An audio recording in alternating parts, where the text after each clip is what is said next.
Hoy en día, la longevidad está en su boom y todos queremos vivir más y mejor, pero ¿qué tan realmente estamos preparados para esto? ¿Por qué nuestro sistema de salud sigue siendo tan ineficiente y en pocas palabras podemos decir que está roto? ¿Cómo estamos transicionando hacia un mundo con una medicina más personalizada y una nutrición basada en evidencia para realmente lograr salud de forma óptima? Para platicar de esto, hoy nos acompaña Salvador Alba. Salvador Alba es un líder, consejero y autor de 4 libros, pronto por hacer su quinto libro. Salvador fue presidente del TEC de Monterrey durante 9 años y también fue presidente de PepsiCo en Latinoamérica durante muchos años también. Y realmente su visión sobre la medicina y el futuro y la salud ha cambiado mucho la forma en la que vemos la salud en Monterrey y pues obviamente ha influenciado en Latinoamérica. Entonces, hoy realmente estaremos preparándonos para una conversación súper profunda sobre qué viene para el futuro de la salud en México y en el mundo. Antes de comenzar, recuerda darnos 5 estrellas en Spotify, eso nos ayuda mucho a crecer de forma orgánica. Si estás en YouTube, puedes picarle a suscribirte, la manita arriba y prender la campanita para que cada jueves que sacamos un episodio te llegue la notificación. Recuerda que hicimos un formulario que puedes encontrar en la descripción donde te pregunto qué tipo de contenido es el que te gusta más. Si te gusta más contenido de salud hormonal, salud digestiva, estilo de vida, llénalo. Eso nos ayuda mucho a seguir trayéndote contenido de mucha calidad que te funcione todas las semanas. Comencemos. Yo soy Natalia Díaz. Yo soy Salvador Alba, Y esto es Podcast podcast de Raíz. Raíz. Bienvenido, Salvador. Realmente es un gusto y un honor tenerte aquí. No, Natalia, pues gracias por la invitación. Yo no soy experto en los temas que vamos a hablar, pero me gusta que se generen conversaciones en donde posiblemente no hay respuestas, pero nos genera también una conciencia para intentar cambiar, ¿verdad? Fuiste parte del TEC de Monterrey durante 9 años. ¿Cómo empezó el TEC y cuándo empezó a hablar de salud, un poco más desde la prevención, de longevidad? Cuéntanos un poco de esa historia.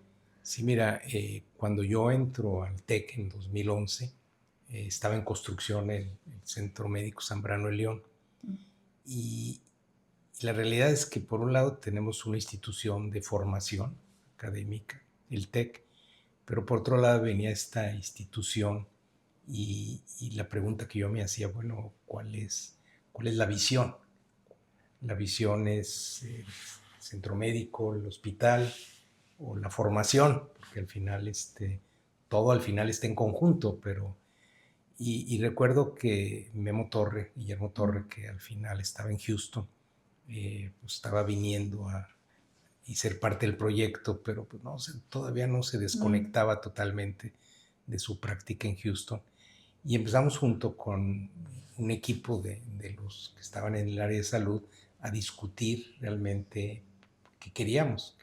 Queríamos un hospital, la gente nos decía, oye, Hospital San José, de ahí veníamos, el Hospital Zambrano de León, y nos empezamos a dar cuenta que en realidad nosotros lo que hacemos es formamos a los mejores profesionales en la salud.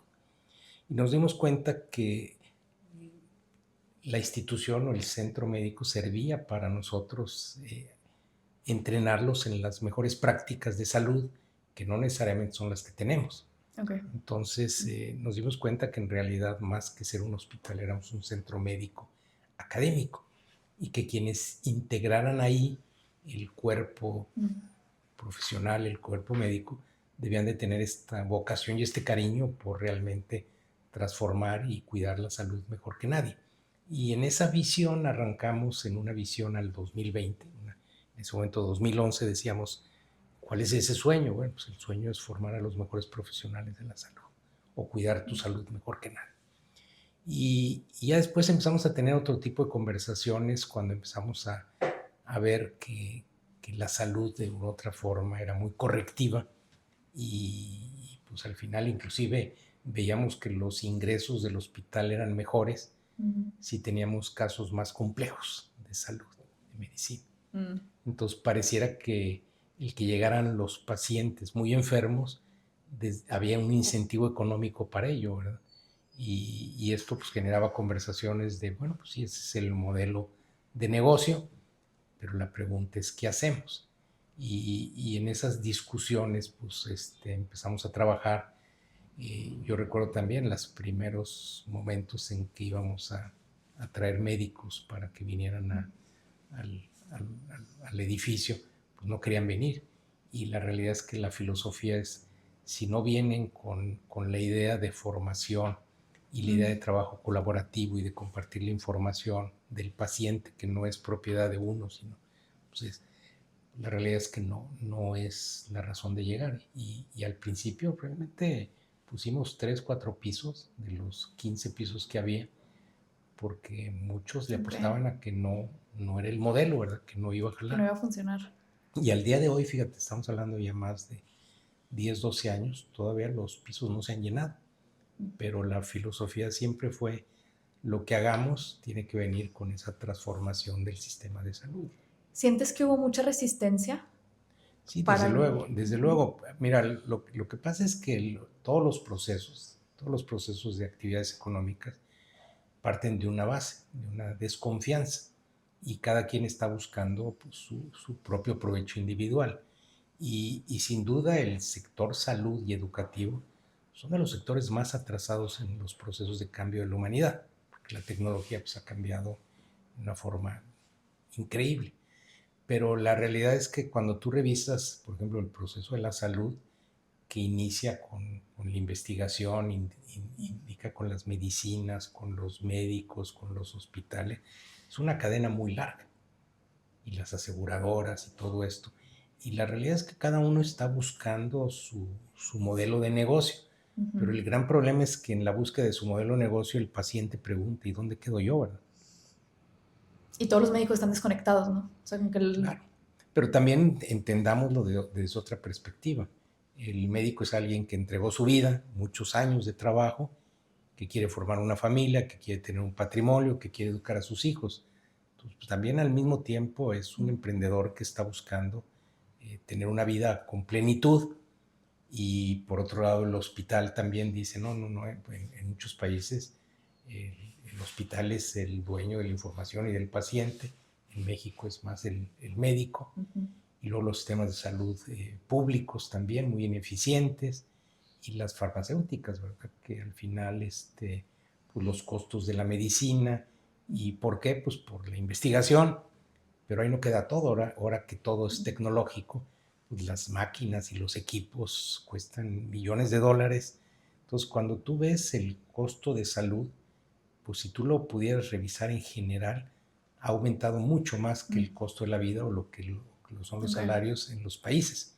Posiblemente el país más costoso por paciente pues es los Estados Unidos, más del doble que países avanzados.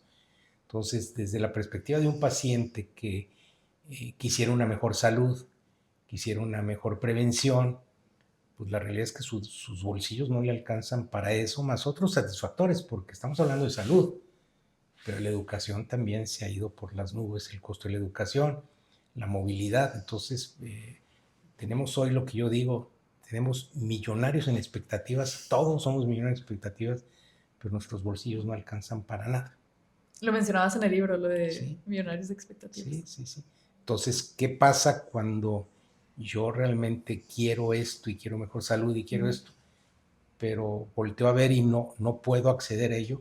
Pues enojo, frustración, ansiedad, y sin duda hoy vivimos momentos muy terribles de la humanidad porque la gente encuentra falta de sentido de propósito en su vida, no encuentra camino, quiere solucionar y cree que buscando más dinero o endeudándose es la solución a estos problemas y no es cierto. Entonces hoy lo que estamos viendo es que hay un acumulamiento enorme de enfermedades mentales.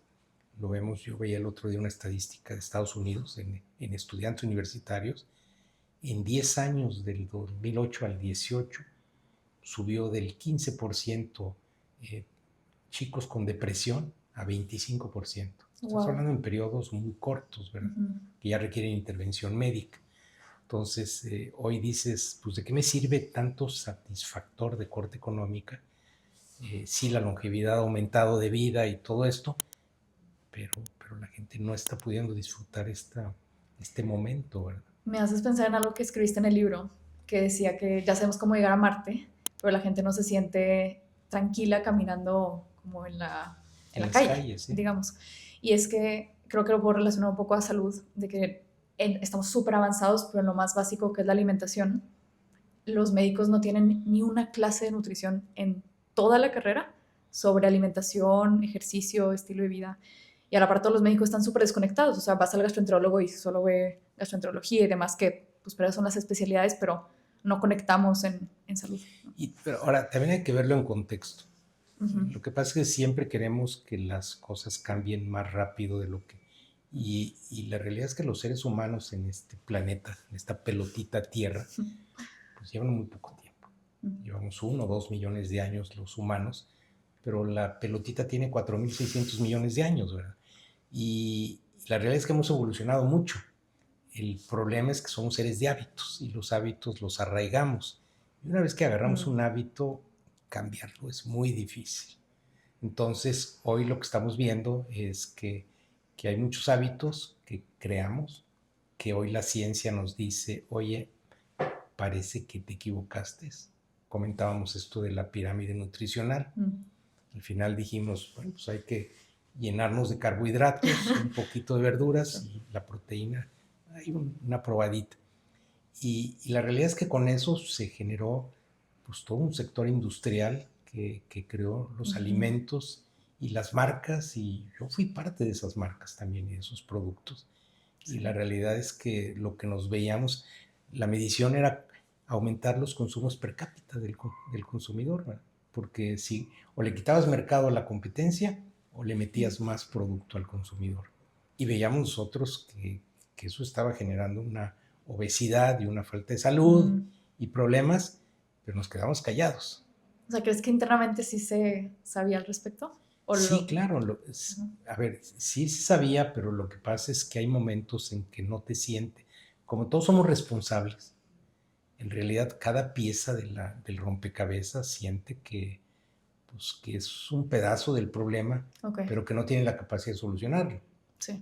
Lo que yo te digo es, el médico al final hace lo mejor que puede y hay unos con una gran conciencia social, pero y también la compañía de seguros está y los que producen los medicamentos y los investigadores, todos individualmente están haciendo su mejor esfuerzo con las reglas que existen. Y con lo que conocen. Y con lo que conocen. También, porque ese lo tenemos un problema. Ni siquiera sabemos que estamos equivocados. Sí, ¿no? Exactamente. Pero es lo mismo, por muchos años nosotros decíamos, la Tierra es plana. Pues hasta que no llegó Colón y nos dijo, no, fíjense, pues estamos hablando hace 500 años. Entonces, yo creo que hoy la ciencia y mucho de lo que estamos viendo nos va a desmentir muchas creencias y seguramente en algunos años los niños dirán, papá, si de veras ustedes hacían esto, pues sí.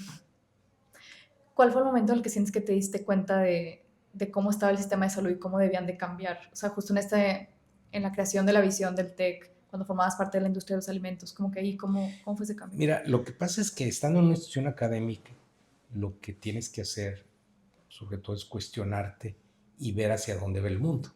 Porque en realidad los sistemas muchas veces educativos son de hace 3 siglos, pero los alumnos van a tenerse que enfrentar a retos del nuevo mundo y muchas veces pues, los profesores o los directivos somos también del siglo pasado. Entonces, la pregunta es, ¿nos alineamos al siglo pasado o nos alineamos? Y en esas conversaciones, al final, no te queda más que decir, oye, si nosotros no cambiamos o intentamos generar un cambio, pues no somos congruentes. Ahora, si no generamos esas conversaciones, no importa, entonces no cambiamos, nos quedamos en una mejora continua, donde está la mayoría de gente. Y entonces hacen las cosas mejor que el día de ayer, mejor, pero no es suficiente. Sí. En un mundo en cambio exponencial, si tú vas en un proceso de cambio lento, pues te estás creando una brecha enorme y al final te vas a quedar obsoleto. El gran problema también es que mucha gente dice, a ver, estos cambios a lo mejor se van a dar en 10, 20 años. Entonces la gente va pateando el balón. Dicen, pues yo voy a estar 3, 4 años. Ven resistencia en cambio. A largo plazo. Y la otra, cuando tú generas un cambio, si no encuentras una visión que inspira, que emociona, la gente va a decir, pues ¿por qué cambio? Porque en el cambio también hay un riesgo. Y para la gente el problema no es si tú vas a cambiar, sino si yo me quedo obsoleto y eso me saca por ejemplo, del mercado laboral, pues entonces yo de qué alimento a mis hijos y esto. Entonces hay que también ser empáticos con que el cambio también y genera muchos problemas en las personas. Entonces hace que la gente diga, ¿yo por qué genero un cambio? Entonces, cuando empiezas tú como líder a decirle a la gente, oigan, ¿y qué les gustaría cambiar? La gente se emociona en la cara. Ok. Y la otra, no lo impones, sino les dices, oigan, ¿y les gustaría cambiar? Y la primera que te dicen, ¿y se podrá? Bueno, pues depende de ustedes. Mm. Y la velocidad, pues depende de ustedes. A mí me gustaría rápido, pero tampoco sé si ustedes se tardan 5 años, 6 años. Entonces ya cambia todo, porque entonces la gente dice, no, yo quiero ir más rápido. Ok. Es como el deportista que dice, pues yo quiero llegar a esta montaña y me voy a preparar. Él lo decidió. El problema es que cuando llegas con los liderazgos y el líder, el jefe, como le llamamos, dice, este es el camino y yo lo decidí y vamos por acá. Ahí sí la gente se asusta, se resiste, Pierde poder. O pierde sea, poder, siente amenaza, y una amenaza muy real. ok.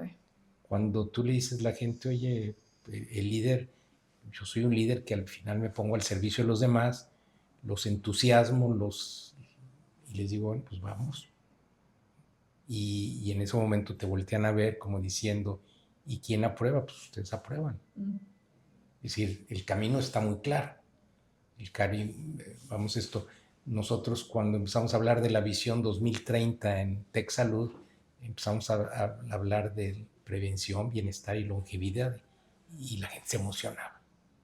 Ok. Y decíamos, oye, si nos enfocamos en eso, en prevención, bienestar y longevidad, la gente ¿qué quiere? Pues vivir con calidad de vida más años. Pues para eso, las prevención, haz bienestar. Oye, también tenemos que corregir cuando llega alguien enfermo. Sí, pero no es nuestra visión. Ojalá no llegaran enfermos.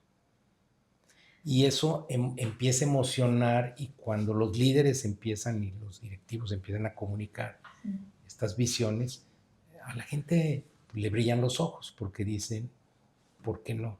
Y por otro lado también reconocer que nos va a llevar tiempo, nos vamos a equivocar, muchas veces decimos muchas veces, vamos en esta dirección y a veces no lo hacemos, pero entonces también tiene que haber alguien que nos jale las orejas y nos diga, ya te desviaste, necesitas un coaching, alguien que te entrene. Entonces es parte del proceso de cambio, porque yo sí creo que la gente quiere mejorar, quiere dejar un valor agregado, quiere dejar un mundo mejor, pero a veces no sabe, Hay un camino. y los líderes tampoco les estamos ayudando en ese camino. Oye, justo en este camino de transicionar un poco más hacia prevención, ¿cuáles fueron las principales fallas o cuáles piensas que son las principales fallas en el sistema de salud? ¿Y cuáles identificaron y qué cosas empezaron a cambiar para ir guiando un poco más hacia longevidad y prevención, bienestar? Sí, mira, todos estos cambios son lentos, porque por otro lado, tú no puedes partir de que el sistema sí está, y que por otro lado los pacientes llegan con un cúmulo de enfermedades y hay que atenderse, Sí. y los médicos están entrenados para esto. Simplemente nosotros empiezas a hablar del discurso, ¿no? Y empiezan a aparecer proyectos que van dirigidos a eso. Yo recuerdo que Guillermo Torres decía, bueno, no tenemos data de información genética, y traía el sueño de crear este proyecto que lo lanzaron hace pocos años, y ahorita con UT Austin, de empezar a tener datas genéticas para poder individualizar la medicina. Bueno, es un proyecto. Ahora, ¿ya cambió la medicina? No ha cambiado. Entonces empiezas a cambiar, y también empiezas a cambiar la actitud hacia el paciente, hacer sentir al paciente que la razón de una institución son ellos. Todos los demás son los habilitadores. Entonces el paciente empieza a ver, el paciente es muy listo y se da cuenta que la compañía de seguros está cuidando y cuidándose del médico, y el médico al final, yo siempre les digo a los médicos, oye, si te das cuenta a los 10 minutos de que una persona trae una gripa o algo muy sencillo, sácalo. Pero dice, pero es que le voy a cobrar los 1,500 o 2,000 pesos, y lo tiene entonces 40 minutos, ¿verdad? Okay. Pero entonces también el sistema que usamos nuestro tiempo es muy ineficiente, porque tú lo sabes, 80% de las enfermedades son muy simples, pero las atendemos con la misma cita y con el mismo tiempo que una enfermedad donde requieres toda la habilidad de un médico, ¿no? Y pues sí, pero el médico, ¿qué hace? Si tiene 10 citas al día y de ahí vive, Entonces, muchas de las cosas que hoy hacemos, pues el médico las hace porque es la expectativa del paciente. ¿Cómo cambiamos que el paciente lo vea diferente? Te quiero compartir una idea. Hay un nuevo modelo de medicina que una vez te lo platiqué, que se llama medicina de las 4Ps, que yo creo que esa es visión 2050, 2060, de que la medicina sea así. Las 4Ps consisten en una medicina personalizada, Correcto. participatoria, preventiva y predictiva. Entonces, ¿qué haces? Por ejemplo, cuando viniste a NutriADN, ¿qué hacemos? Hacemos algo súper personalizado basado en la genética de cada persona. Pero sobre todo hacemos al paciente partícipe de su propio tratamiento, explicando, como te lo expliqué con caricaturas, lo que está pasando en el cuerpo, aunque sea algo súper sencillo. Pero una cita que puede haber durado 10 minutos de nada más, ten Tylenol, por ejemplo, en esto de la gripa, pues haces al paciente más partícipe de lo que está pasando, lo empoderas. Y luego predictiva, si conocemos tu genética, podemos predecir qué puede pasar, pero también qué acciones podemos hacer para que eso no pase. Entonces, yo creo que cada vez más somos los médicos que estamos como transicionando hacia allá. Y algo también, obviamente nunca va a dejar de existir, pues la medicina que es muy reactiva, que tiene que ser urgencias y demás. Correcto. Siempre va demás. Pero, y también es muy diferente lo privado a lo público. Pero espero que cada vez vayamos poco a poco hacia esa Mira, medicina. yo creo que la evolución del ser humano está avanzando. A ver, Internet aparece hace 53 años y ha habido avances, pero la realidad es que la mayoría de procesos todavía son del mundo físico. Sí. Y no han cambiado a esa velocidad. Pues dices, oye, pues tenemos las herramientas. Inteligencia artificial pues, está apareciendo en los últimos años, pero yo creo que nos va a tardar 10, 15, 20 años en empezar a ver que en muchos procesos se da, y sin duda en la medicina se va a dar muy rápidamente. Entonces yo lo que digo es, debemos tener paciencia, y la otra, darnos cuenta que en el proceso de ayudarle al ser humano a evolucionar, hay que ser empáticos y pacientes, darle oportunidad de entrenarlo, llevarlo de la mano y generar algo que se llama confianza. El mayor problema del ser humano es que él siente que todos están buscando tomar parte de su poco dinero. Porque ha sido así por mucho tiempo. Pues porque es el capitalismo. A ver, Sí. el capitalismo plantea que el éxito es el que tenga más acumulación, y la forma es, pues yo necesito tener clientes, y para tomar clientes tengo que tomar sus pesos, sus dineros. Entonces el cliente te ve y dice, híjole, ¿será legítimo lo que me está diciendo? ¿Será este producto mágico? Y cuando estás hablando de salud, estás vendiendo un intangible terriblemente. Entonces, cuando tú me dices, oye, longevidad, pues yo quisiera vivir más, pero ¿cuánta gente dice, yo tengo la varita mágica? Muchísimo. Entonces, la pregunta es, ¿en dónde yo elijo cuál es mi mejor inversión? Tú lo sabes con suplementos y vitaminas y esto. Yo recuerdo, siempre leía que decían, oye, seguramente más de la mitad de todos los suplementos, pues el cuerpo los está rechazando. El problema es saber cuáles son los que rechaza y los que no. Y entonces con esa cultura dices, pues aviéntale al cuerpo, ¿verdad? Y con eso pues se genera un mercado de billones o trillones de dólares. Y entonces la pregunta es, ¿cómo eficientamos? Porque hoy vivimos un mundo de desperdicios. Es decir, la forma de vida de los humanos está basada en puro desperdicio. Desperdicio en la forma de vivir, desperdicio en la movilidad, desperdicio en muchas cosas. ¿Por qué? Porque hoy no tenemos una salud individualizada. El día que tengamos una salud individualizada, pues vamos a hacer puntualmente decisiones. Solo lo que se necesita. Pero sí, lo que sí te puedo decir es que va a tardar más que el tiempo de vida tuya y el mío. Probablemente sí. Entonces, sembremos semillas y dejemos un mundo mejorcito del que recibimos de nuestros padres. Es todo lo que podemos hacer. Y lo están haciendo ustedes con NutriADN. Sí. Nosotros tenemos la visión de que a los unos 50, 100 años, una prueba genética sea como un análisis clínico. Así accesible, que ha bajado demasiado el costo en los últimos 50 años, pero que sea como llegas al doctor y aquí está mi prueba genética. Y todos tengan una prueba genética. Y entonces sea algo mucho más personalizado desde el principio. Pero obviamente va a ser muchísimos años para lograr eso. Fíjate, una anécdota. Hace 15 años, solo hace 15 años, fui a una reunión en Singularity University. Eso te iba a preguntar. Que son pioneros ahí en esto. Y recuerdo era una reunión bastante privada con científicos y gente que nos estaba enseñando lo último que estaba en la ciencia. Y entraron unos para hablar de la parte de salud y el título era La muerte es una enfermedad y es curable. La primera es, en el paradigma actual, pues como que la muerte es una enfermedad, ¿no? Y entonces ellos nos empiezan a enseñar cómo, nos dicen, a ver, ¿por qué el ciclo de vida de cada especie humana es distinto? Una lombricita dura pocas semanas, un elefante muchos años, el humano, ¿por qué? Y entonces ellos empiezan a descubrir que nosotros desde nacer traemos algunos genes que van inclusive, pues, están programados para los ciclos de vida del humano. Y entonces ellos nos enseñan que los pudieron alterar en ratoncitos y lombrices. Okay. Y entonces nos enseñan cómo lograron que lombrices puedan vivir el doble o el triple. Y nos enseñaron las muestras de lombrices de la misma edad muriéndose y otras felices. Y ratoncitos. Y nos dicen, no lo hemos podido hacer con el humano, pues por los permisos, por todo esto que... Pero en realidad esto está demostrado que la vida se puede alargar 2 y 3 veces. Y por lo tanto, pues la conclusión del arranque es si es una enfermedad y es curable. Okay.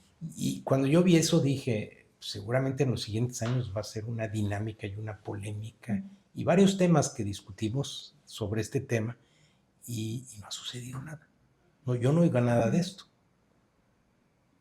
Pero sí empiezas a hablar de que la longevidad pues se puede dar y empiezas a oír las causas y por qué hay estos países azules que tienen vidas más largas, pero yo no he vuelto a ver esta conversación que tuvimos hace 15 años. Tan avanzada. Tan avanzada. Para mí estos son los temas que debían estar en los periódicos, pero pues estas noticias no venden. Lo que venden son los problemas. Pero al menos cada vez más se habla más de longevidad. O sea, tal vez no estamos ahí, pero siempre todo se tiene que empezar por pequeño y que la gente esté interesada en longevidad. ¿Cómo crees que la medicina funcional y la genética van a contribuir a la salud en los siguientes años? ¿Qué ves en esa visión? A ver, yo sí creo que la genética y encontrar la individualidad va a tener un factor enorme en los siguientes años. Y hoy se puede leer, pero la primera pregunta es ¿cuánta gente lo lee y cuánta gente lo sabe interpretar? Y la otra es ¿cuánta gente le cree? Porque yo recuerdo las pruebas estas que me hice con ustedes, donde me dices que tengo 10 años menos de vida biológica que vida real. Sí. Suena muy bonito y felicidades y festejar, ¿verdad? Pero la pregunta, ¿será real? Porque la realidad es que hoy vemos que pues, los seres humanos, sabes que el promedio de vida es tantos años, pero pues, puede arrancar a los 50, puedes llegar a los 100. Sí. Entonces, cuando tú me dices en esas pruebas tienes más probabilidad, pues sí, pero la pregunta es, ¿esa probabilidad va a suceder o no? Hoy no lo sabes. Si mañana esos estudios tuvieran datos y dijeran, aquí están los datos de los que tienen 10 años menos de vida biológica, fíjate lo que está pasando. Entonces ya hay una data. Que se acumula con el tiempo. Se acumula con el tiempo y entonces digo, o la otra, también hay muchas cosas de todos tus estudios que te dicen, oye, si tuvieras esto y cuidaras más tu alimentación. Yo la realidad es que hasta meterme en esto me he dado cuenta de la alimentación, qué importante es, ¿verdad? Sí.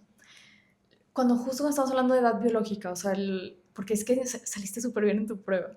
Saliste 10 años menor que tu edad cronológica. Por ahí hay muchas básculas que te dicen eso. No, pero es edad metabólica, es diferente. Ok. Ajá. Pero lo que me refiero es que tú me dices es diferente, pero no sabemos yo he escuchado mucha gente que está comprando estas básculas y que te dicen conversaciones, oye, yo estoy teniendo 10 o 15 años menos de vida. Y todo el mundo dice, cómprate esa báscula, ¿verdad? Pues que estamos viendo cosas distintas. O sea, ¿Esa qué? ¿La de la báscula qué es? Esa edad, de hecho eso, o sea, te voy a decir la fórmula lo que es. Tú te subes una báscula y basado en la cantidad de músculo que tú tienes, Ok. te dice una edad metabólica. O sea, alguien que tiene muy poquito músculo lo consideran más viejo y alguien que tiene mucho músculo lo consideran más joven. Ah, Literal es eso. Y ya. Y luego la edad biológica, que fue lo que tú te me diste, es cómo están tus células, qué tanto estrés oxidativo hay, cómo están tus telómeros y tus cómo se afecta la telómeros, que yo no longevidad. sabía que eran eso. Ajá. Entonces estamos midiendo cosas distintas, pero también creo que estamos en un boom de longevidad y, como tú lo dices, boom de productos y demás. Aun cuando tu estilo de vida es saludable pero muy simple, ¿qué bases piensas que haces tú para mantener una buena longevidad? Porque tu prueba salió muy bien y está basada en medición de telómeros. Ya, no lo sé, pero yo lo que trato es de aprender a vivir el presente. Lo que yo me he dado cuenta es que todos vivimos un estrés y que te puede generar estos niveles de ansiedad, pero yo sí he aprendido a decir, a ver, día por día, y agradecer a que tienes vida en el día y tratar de tener un buen día. Y eso al final me abstrae de muchas otras cosas. La otra, yo trato de no meterme en noticias negativas, no leer noticias y abstraerme de toda esta carga que sé que me va a generar un estrés. Hay temas que me llegan, enfermedades o problemas, pues que los enfrento, trato pues de verlos como desafíos y simplemente es una actitud hacia los procesos de vida, ¿verdad? Y a darnos cuenta que al final lo único que controlamos es el hoy, el presente y la actitud que tomamos ante eso. Y por otro lado también tener contexto. Lo que yo te digo, nuestro paso por la tierra es muy cortito y siempre pensamos que somos eternos y que vamos. Y entonces cuando tú sales y ves la naturaleza y ves las montañas y ves tú, pues te das cuenta que eres una parte de ese gran engranaje y entonces tus problemas los vuelves pequeñitos. Es decir, si yo me encierro, veo mi problema grande. México es un país con problemas, pero pues también yo reconozco que para que México cambie y sea el país desarrollado que me gustaría que fuera, pues a lo mejor no sucede en mi vida, seguramente no va a suceder, me va a llevar 100 años. Entonces digo, ¿puedo cambiar algo? No. Entonces, yo creo que es una actitud, pero no te sabría decir qué otra cosa, ¿verdad? Escribiste un libro muy bueno, Tu vida, tu mejor negocio. Y ahí una vez una psicóloga me dijo, esto ya lo habíamos platicado, una psicóloga una vez me dijo que las personas que tienen un propósito viven más años, como que su cuerpo les da más años o tal vez justo tienen mejores niveles de cortisol, tienen menos ansiedad y eso les permite tener una mejor longevidad. Cuéntanos sobre tu libro y sobre cómo, si piensas y crees que el tener un propósito en la vida alarga un poco la vida o te hace vivir una vida mucho Mira, más feliz. yo sí Sí. creo que al final el bajar los niveles de ansiedad y poder manejar este cambio te ayuda muchísimo. Y yo tuve la fortuna cuando estaba 23 años de tocar un gurú que se llamaba George Steiner, que era un gurú de planeación, que vino a la empresa donde yo estaba trabajando y ahí él me enseñó cómo siguió él un proceso de planeación para su vida. Pues él se dedicaba a eso y yo decidí seguirlo para mi propia vida.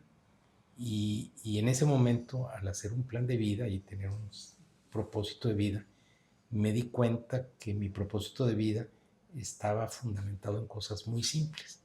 Crear un mundo mejor a través de servir y amar a los demás, viviendo cada día con optimismo. Se oye muy etéreo, muy simple, pero todo lo que yo decía, yo no era. Ok. Era un propósito, idealización, un sueño. Yo no era alguien que estaba dedicándome a servir a los demás o tenía un liderazgo al servicio de los demás. Yo no era optimista, era pesimista.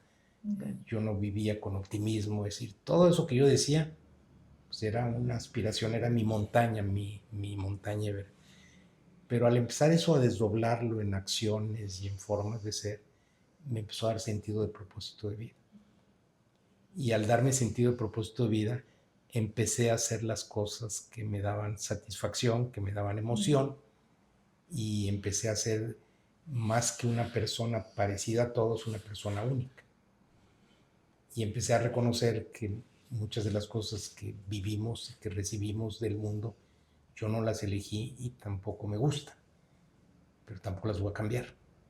Pero sí puedo cambiar mi persona. Y ese cambio de un salvador enfocado al servicio de los demás, pues me implicó prepararme en un liderazgo al servicio de los demás y prepararme en un mundo que estaba en cambio y prepararme también en ser más optimista en las cosas de la vida. Y hay muchas reglitas que empecé a ver y eso pues me permitió que posiblemente, porque yo siempre pregunto, a ver, ¿por qué en las posiciones que llegué muy rápido? Y lo único que cuando me dicen, oye, a ver, ¿eres más inteligente? No, no soy más inteligente, no tengo mejor IQ que la mayoría. Y lo único que encuentro que me diferencia es que tengo un propósito de vida, lo que acabas de decir, y que lo sigo todos los días. Es lo único que me diferencia. Es que realmente sí creo, por ejemplo, yo pienso que mi propósito de vida es nutrir a las personas. O sea, de verdad, eso a mí me apasiona mucho. Y creo que cuando tienes eso más intrínseco, actúas diferente. No lo puedo explicar, pero...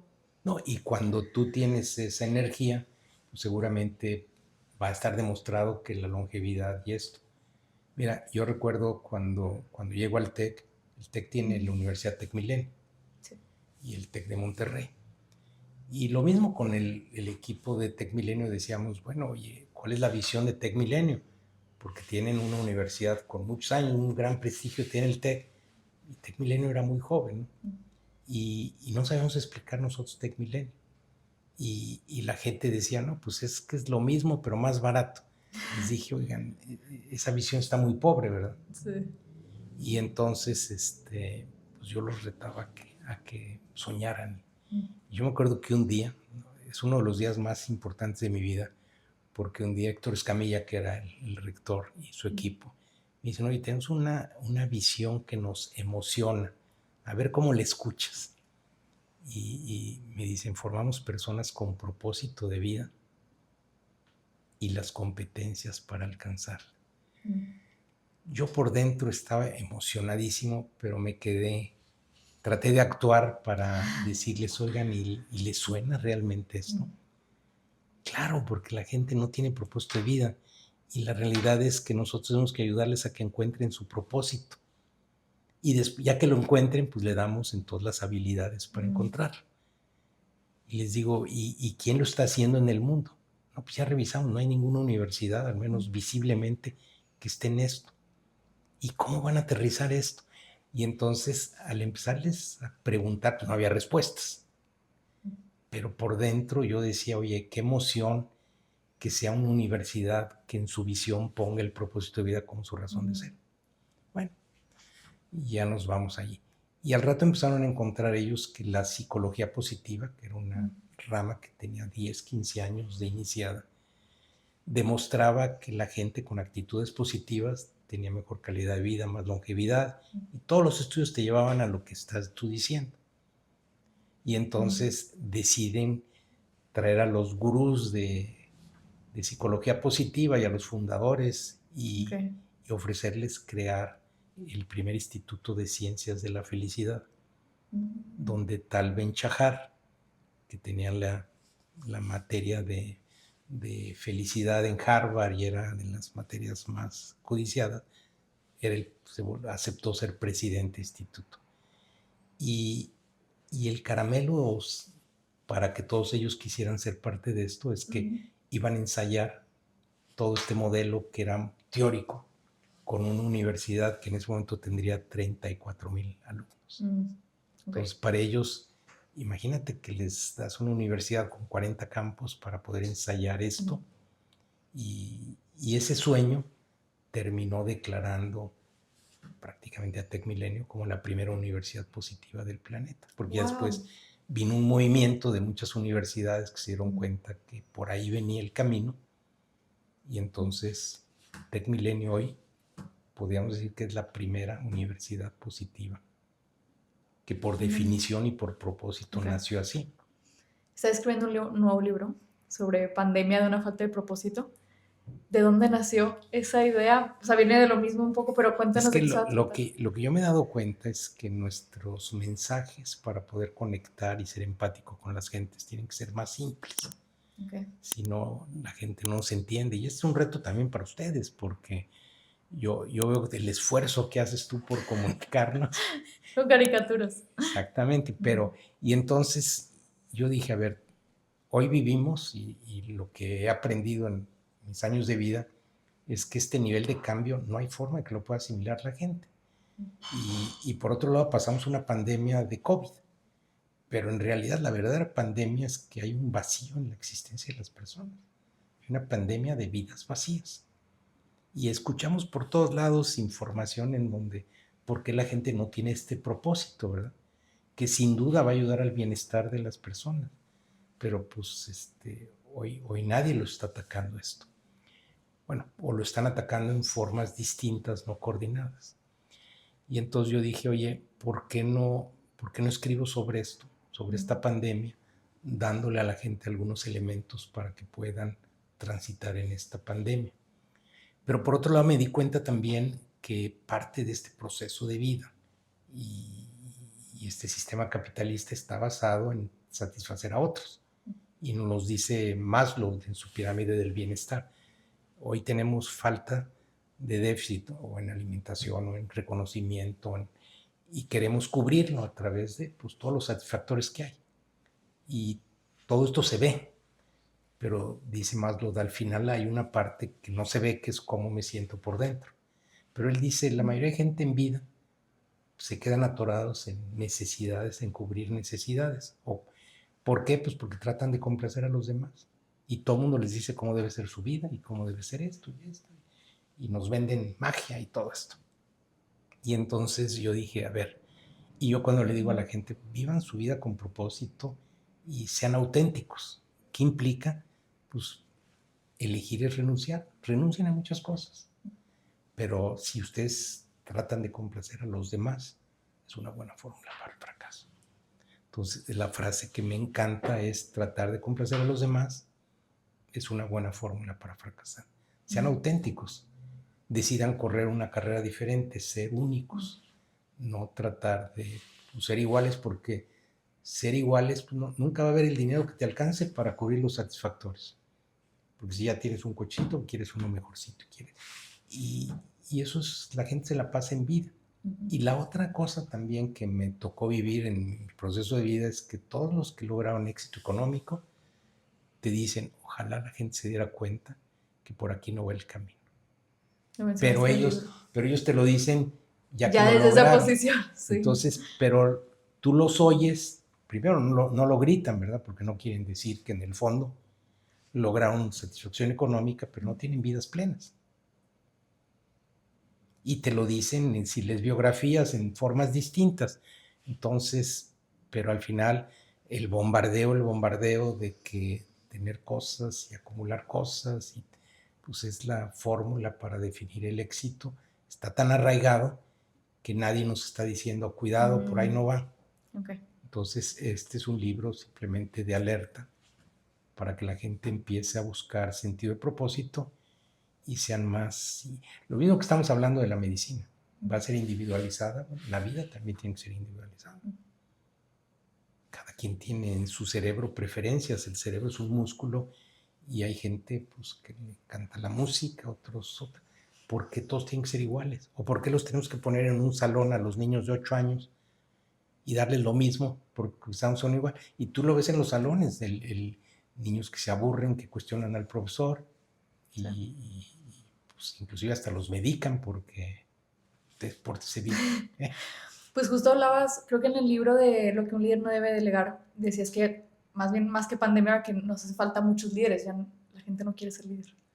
No es que no sean líderes, ¿sabes? Si tú no tienes un propósito de vida en tu vida personal, entonces pues eres parte de un engrane. Pero cuando de repente te toca la responsabilidad de estar dirigiendo un grupo de 1, 2, 10 personas, 20 personas, la pregunta es, ¿a dónde los quieres dirigir? A donde tú digas, pues va a ser una organización muy jerárquica. cuando en un mundo en cambio, ¿cómo los haces partícipes? Al final, las organizaciones son proyectos de vida que le vas a dedicar mucho tiempo, en donde si todos sueñan, pues nos va a ir muy bien. Pero ¿cuántos líderes involucran a la gente en los sueños o le dan instrucciones? Entonces, hoy lo que estamos viendo es que hay un agotamiento del liderazgo, que las organizaciones tradicionales además son muy caras porque tienen estructuras muy pesadas. Pero otra vez, el cliente final tiene que pagar por todo eso. Y entonces aparecen los nuevos emprendedores que dicen, a ver, yo te voy a dar un sistema nuevo de banco que me voy a saltar todos tus procesos y además te voy a dar tasas de interés. Y tienen visiones más poderosas, visiones de yo te quiero empoderar para que tengas una mejor vida. Ustedes mismos, sus visiones son visiones más poderosas. Ahora, ¿quién lo va a lograr? Pocos. Pero el que lo logre, primero, si lo logras o no lo logras, no importa, porque te da sentido de propósito de vida. Tú dices, oye, si voy a lograr llegar hasta donde quiero, no importa, pero seguramente vas a avanzar y vas a tropezar, pero eso es sentido de propósito. Y la mayoría de personas o líderes llegan a seguir instrucciones, a administrar, porque están en el mundo del, a ver, yo quiero 3 pesos más, quiero cuidar mi trabajo, quiero cambiar coche, quiero esto. Entonces, Salvador, tú me estás hablando de tomar riesgos, me estás diciendo de tratar de mover una organización a otro nivel. Está bien, pero ¿quién me ha preparado para esto? Sí. Y por otro lado, yo no quiero el castigo de que me digan, oye, porque hoy los directores generales lo están corriendo. Lo que no saben es que lo están corriendo porque están de este lado y no están pudiendo cambiar o mover la organización y se debilitan las organizaciones. Pero por otro lado dicen, ay, caray, sí, pero genera el cambio. También hay resistencia enorme. Cuando un líder llega y le plantea a su consejo de administración, a los accionistas, oye, vamos a cambiar y vamos a esto, y hay una resistencia y no la sabes manejar, ¿Te pues, quedas? también te va mal. Entonces vivimos un mundo en donde, ¿por qué? Porque esos líderes que se atreven, que saben enamorar, que ya son muy codiciados, pues porque son muy pocos. Eso es lo que está pasando. ¿Cómo crees que se pueden adoptar estos cambios de liderazgo a la medicina? A poder hacer esa transición hacia una medicina más personalizada, participatoria. ¿Cómo crees que el TEC de Monterrey ha influido en cambiar la forma en la que estamos educando a profesionales de la salud? Mira, lo primero es poner al paciente al centro. Y poner al paciente al centro implica ser empático con él. Y realmente que él sienta que estamos desmedidos por él. Y estamos entendiéndolo. Porque ese paciente, pues al final, quiere una mejor salud.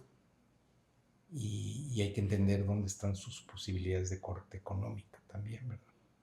Entonces, muchas veces nosotros ya empezamos a indicar y a dar pautas y recomendaciones cuando en realidad, pues a lo mejor le estamos destruyendo su vida. ¿Cuánta gente tiene seguros de gastos médicos? 6%. 6%, no sabía que era tan bajo. En México, 6-8%. Yo recuerdo los últimos datos era 6%. Wow. Entonces, hoy lo que está empezando a suceder es que la gente está dependiendo de un sector salud. Un sector salud que ha estado en problemas en los últimos años. Pero también, ¿qué ha sucedido? Que lo ve muy bien la gente. Pues el sector privado, las farmacias han venido a responder y hoy para mucha gente el tener una farmacia en la esquina de su casa, algunas veces gratis, algunas veces con cargos muy bajos, Sí. le ha cambiado la vida.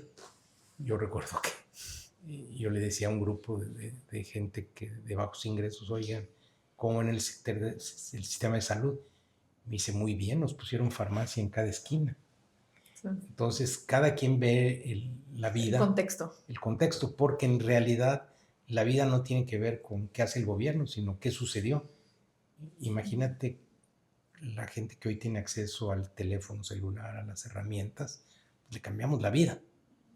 Ahora, puede ser que le tocó a este gobierno vivir esa transformación y se benefició el ciudadano, ¿no? Entonces, yo sí creo que muchas cosas sí empezaron a cambiar en la salud, en el bienestar, en la prevención y en esto. La gente no va a saber de dónde viene, pero va a decir, mi vida es mejor, ¿verdad? Entonces yo creo que hoy, yo sí soy un creyente y es parte de mi nuevo libro que es Cómo duplicar el ingreso de todos los mexicanos, que la esencia del cambio de una sociedad no viene de los gobiernos, viene de los ciudadanos, de empresarios como ustedes que se dan cuenta que hay una oportunidad de solucionar un problema. Y si nosotros más bien como sociedad los viéramos como héroes y los protegiéramos para que puedan desarrollar sus negocios y financiamientos a muy bajo precio, facilidades para abrir. Es decir, si pusiéramos a las personas que emprenden, que tienen un propósito de vida como los héroes de una sociedad y los protegiéramos, vamos a tener un boom enorme. Y eso es lo que hizo China y no nos dimos cuenta en los últimos 20 años que detonó el emprendimiento, pues el dinero se los dio prácticamente en situaciones muy favorables a todos los emprendedores y hoy pues la segunda economía del mundo. Y esto más entrenamiento, desarrollo, educación y la otra es aprender a vivir en formas más eficientes de vida en ciudades donde todos vivamos, no importa el nivel socioeconómico, en comunidades sin tanto desperdicio. Eso por sí solo llevaría el país a otro nivel. Pero sí creo que el emprendimiento es el motor de una sociedad. Oye, hablando ahorita, justo mencionabas como de empoderar a los pacientes o darles más información. Tú como paciente de Nutriadeno, ya conociendo más sobre tu genética, ¿cómo ha cambiado un poco tu perspectiva? ¿Qué has aprendido sobre ti mismo? La realidad es que primero para mí ha sido un choque porque son piezas de información nueva. Yo tuve la oportunidad de hacerme los estudios genéticos con 23andMe hace 15, 16 años, que en ese momento más bien me asustaron, porque lo que me enseñaban, primero me daban mucha información, pero por otro lado me enseñaban probabilidades de enfermarme más que otras enfermedades. Ok. Entonces no me hablaban del positivo, me hablaban de ten cuidado porque parece que tú traes mayor riesgo de esto. Pero no sucedió nada porque en realidad ellos pues, lo que estaban buscando era una base de datos y después te llenaban de datos. Y la siguiente experiencia fue con ustedes, ¿no? Lo primero que me di cuenta es que la cantidad de información que se puede obtener de una gotita de sangre o de saliva es enorme. Y que esa información te puede llevar toda la vida porque no cambia. Sí, es demasiada información para aprender sobre ti. Exactamente. Entonces yo creo que al final pues esa es tu huella digital que te hace único y que te permite en algún momento tener una medicina, una prevención personalizada. Pero yo sí creo que estamos a 50 años de que todo mundo traiga un proceso y un seguimiento. Ojalá no fueran 50 años. Pero yo creo que ustedes están empezando y también yo recuerdo cuando en computación, el poder de la computación era carísimo. Y había el sueño de algún día llegar a una computadora que costara $100 y el acceso a todos. Entonces yo creo que todo esto de genética va a llegar un momento en que esté accesible y sea prácticamente una obligación, un derecho social el tener una base de datos. Yo digo, los seres humanos que nacen tienen que tener derechos básicos, piso parejo, no importa en qué condición nacieron. Sin duda pues, tienes que tener un piso parejo para poder tener una conexión con todas las informaciones, educación, y también un piso parejo para entender dónde está su salud, ¿verdad? Dónde están sus elementos para poder dirigir su vida en salud y en tecnología y educación. Y esos van a ser derechos universales. ¿Cuándo van a ser derechos universales? 100 años tal vez. Ojalá fuera antes, ¿verdad? Pero al final siempre hay los pioneros, la gente que empieza a ser pioneros y las bases de datos que ustedes vayan generando, pues van a empezar a decir a la gente, mira, aquí hay esta data. Sí funciona. Y después tienes que pasar toda la burocracia de demostrar que esa data tiene aprobaciones científicas, porque en el momento que la pruebas científicamente, alguien va a salir afectado. Por eso los procesos de aprobación son muy lentos, que está mal. porque mientras más lentos, pues estás protegiendo los procesos viejos, ¿verdad? Ya, sí, claro. Pero, y también va a empezar a suceder también, el humano hoy se puede cambiar, tiene la información de todos lados. Entonces, si tú a mí país A, me restringes algo, pues me cambio a país B o a ciudad A o ciudad B. Entonces, yo creo que también vamos a empezar a ver ciudades que están enfocadas más a temas de calidad de vida, ciudades para emprendedores, ciudades... Sí, vamos a empezar a tener vocaciones de ciudades. Qué interesante. Ok. Oye, ¿cómo crees que la inteligencia artificial entra aquí, en salud, en los siguientes 20 años? Y lo que pasa es que hoy vivimos un mundo basado en desperdicio. Es decir, todas las actividades humanas que hacemos, cualquier cosa que compramos, tiene 70-80% de actividades que no dan valor agregado. La inteligencia artificial nos va a ayudar a que tengamos menos desperdicios, ¿no? Seamos más eficientes, menos papeleo, menos trámites, menos todo esto. Y lo que mi predicción es que el humano, que hoy viene de trabajar la mayoría de días, 5 o 6 días y descansar uno, yo sí creo que en 20, 30, 40 años va a trabajar 50% del tiempo y 50% descanso. Porque en menos tiempo va a tener los ingresos para poder tener una mejor calidad de vida. Okay. Entonces, la libertad que al final no existía es posiblemente el invento más importante, y aunque muchos no tienen la libertad y la calidad de vida que quisiéramos, yo creo que lo que va a evolucionar más es la libertad del ser humano, y el ser humano lo que está buscando es una vida en plenitud, con propósito, y tener más tiempo para poderla disfrutar. Esa es mi predicción, pero sí estoy hablando de 100, 150 años, y también reconociendo que hay países que llevan una delantera y otros que todavía, a lo mejor les va a llevar 300 años ese cambio. Qué interesante, nunca lo había pensado así, o sea, en cómo la inteligencia artificial nos va a dar libertad a futuro. Nos va a dar una enorme libertad porque hoy, velo tú en otro contexto, hoy en lo que gastamos los seres humanos, más dinero es en nuestra casa habitación y en movilidad. Pero la pregunta es, ¿para qué quiero un auto que lo uso 10% del tiempo? Una casa a la que solo llego a dormir. Y que tengo un cuarto o una sala para a lo mejor 2 cenas al mes. Pero no nos hacemos preguntas, ¿no? Y nuevamente es lo mismo, no nos cuestionamos. Yo viajo y cuando viajo me doy cuenta que los hábitos de cada país son distintos. Yo me acuerdo en los japoneses que me decían, oye, pues se quitan los zapatos todos al entrar, y me dicen, ¿y ustedes no lo hacen? No, no lo hacemos. Me dice, ¿por qué no lo hacen? Meten la basura, sí, después barremos, y no se han puesto a pensar que si se quitaran los zapatos ya no meterían basura. La lógica te lo dice. ¿Y por qué 140 millones de personas o 130 lo seguimos haciendo? Hábito. Por hábito. Yo creo que estamos llenos de hábito. O lo que te dicen, oye, ¿por qué ellos pues, no tienen camas, sino tienen sus sleeping y ahí duermen? Me dicen, ¿y ustedes qué hacen con la cama todo el día? Pues ahí se quedan. ¿Y por qué no la resortean para que puedan utilizar el espacio? Y debe ser una fuente de negocio enorme para mucha gente, ¿verdad? Para poder ocupar el espacio. Pero todas estas cosas que te comento son cosas muy simples que con conciencia, que lo que estamos teniendo ahorita, dirías, oye, hay una oportunidad enorme. La rueda, ¿cuándo se inventó? Hace 2000 años. Y hasta hace 50 años le pusimos ruedita a la maleta. ¿Sí me explico? Sí. Sí, hay muchas cosas muy simples que nos podrían cambiar la forma de vida.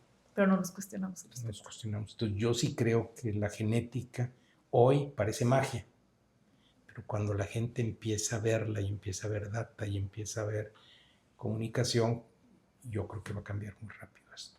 Oye, cuestionándote, si pudieras volver a empezar, ¿qué harías diferente? No, pues, a ver, mi vida, cuando yo empecé profesionalmente, no había internet.